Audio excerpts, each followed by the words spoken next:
Bismillahirrahmanirrahim. Assalamualaikum warahmatullahi wabarakatuh.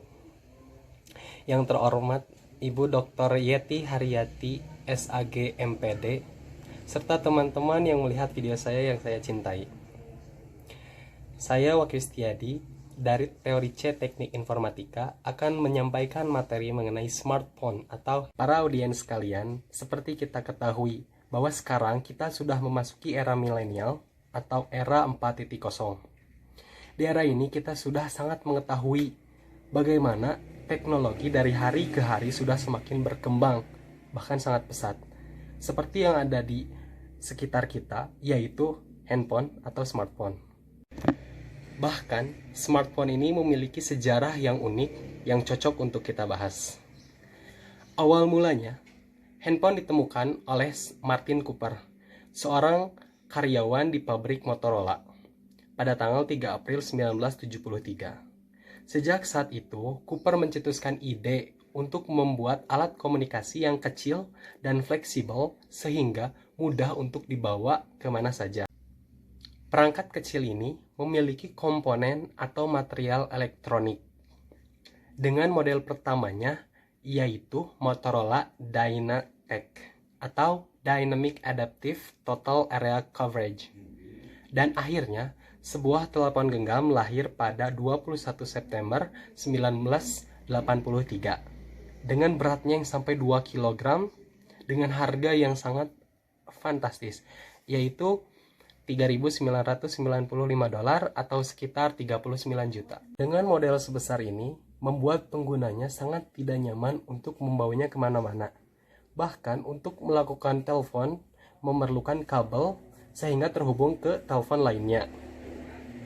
Bahkan baterainya pun hanya bertahan selama 20 menit. Sebagai telepon genggam yang lahir pada generasi pertama, yang hanya bisa digunakan untuk mengirim pesan maupun telepon, sudah cukup canggih. Namun, seiring perkembangan dalam dunia IT, membuat handphone atau smartphone mampu digunakan untuk berkomunikasi melalui media sosial seperti email, Instagram, WhatsApp, Facebook, dan lain sebagainya. Dan ini sangat mempermudah kita dalam berkomunikasi dan bahkan bisa bertatap muka melalui video call menggunakan smartphone canggih ini. Dengan canggihnya smartphone yang ada sekarang, bahkan memiliki banyak manfaat yang dapat digunakan. Yang pertama, sebagai fasilitas usaha dan bisnis. Kita dapat membuka bisnis online karena dapat membantu kita dalam jual beli tanpa perlu membuka toko atau lapak. Sehingga kita mudah untuk mempromosikan barang dagangan kita. Bahkan sekarang banyak aplikasi yang menyediakannya yang berbasis IT seperti Shopee, Lazada, Tokopedia, dan lain sebagainya. Yang kedua, sebagai alat untuk mencari informasi atau berita. Karena dahulu, untuk mendapatkan informasi atau berita terbaru, kita harus membeli media cetak ataupun menonton berita lewat televisi. Tetapi saat ini, dengan adanya smartphone, kita dapat dengan mudah mendapatkan informasi dengan mengakses browser ataupun media sosial. Dengan akses internet yang mudah dan cepat untuk mendapatkan informasi penting. Yang kedua, sebagai alat penyimpanan dokumen, foto, maupun data. Flash disk atau hard disk portable berguna untuk menyimpan data atau file penting yang mungkin sudah tidak dibutuhkan lagi. Dengan hadirnya smartphone, kita bisa menyimpan ribuan dokumen penting. Saat kita membutuhkannya, kita bisa dengan mudah untuk mencarinya. Dengan smartphone ini, kita bisa membuat kenangan berupa foto selfie, tempat-tempat yang pernah kita datangi, ataupun berfoto bersama teman-teman.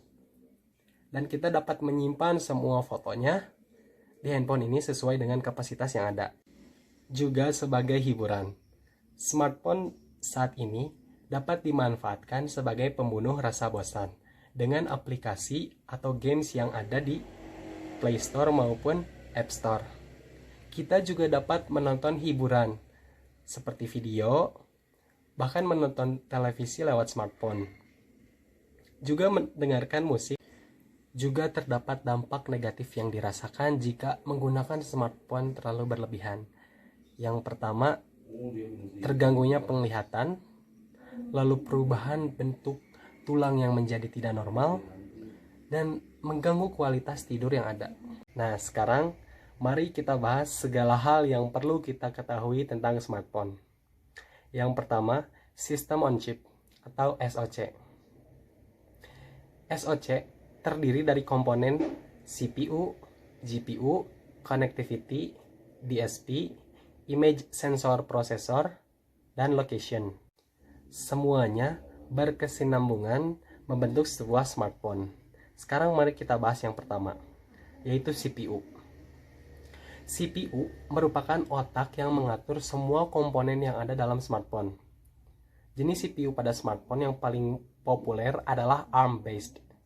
ARM merupakan perusahaan arsitektur prosesor sama seperti Intel atau AMD pada laptop. Bedanya, ARM tidak memproduksi prosesornya sendiri, melainkan diproduksi oleh beberapa vendor seperti Qualcomm, Apple, Samsung, dan MediaTek. Selanjutnya adalah GPU atau Graphic Processing Unit yang berfungsi untuk memproses tampilan visual di layar smartphone. Semakin tinggi performa GPU, semakin tinggi pula kualitas tampilan visual yang ada pada layar. Selanjutnya, connectivity. Perihal connectivity, kita dapat perhatikan dengan membandingkan fitur yang ada. Chipset yang diproduksi oleh beberapa vendor yang berbeda akan menghasilkan fitur yang berbeda pula. Ada yang 3G, 4G, maupun 5G. Lalu ada DSP atau Digital Signal Processor yang berfungsi sebagai komponen yang mengubah sinyal analog menjadi digital. Sensor-sensor yang ada seperti cahaya, jarak, suhu, mikrofon, dan gyroscope. Lalu ada Image Sensor Processor atau ISP. Ini diciptakan khusus untuk mengelola sinyal gambar yang ditangkap oleh kamera. ISP ini sangat besar pengaruhnya terhadap kualitas gambar dan foto-foto yang kita ambil menggunakan smartphone canggih kita. Dan terakhir adalah location. Dalam SoC juga terdapat chipset untuk pelacakan posisi, sehingga dapat digunakan untuk Google Maps atau lokasi-lokasi yang ada. Nah, dari itu, handphone atau smartphone ini sangat berguna sekali bagi kita.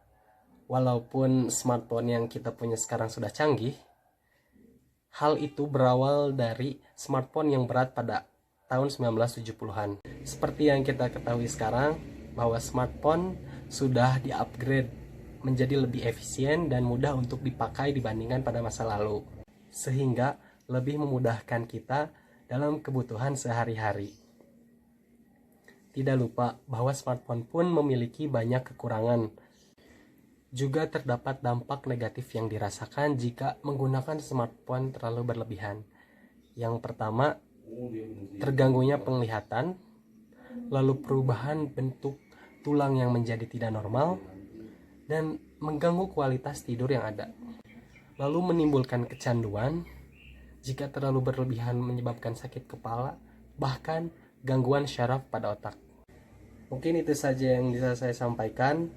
Terima kasih dan kurang lebihnya mohon dimaafkan karena kesalahan sepenuhnya dari saya dan kesempurnaan hanya milik Allah semata. Assalamualaikum warahmatullahi wabarakatuh.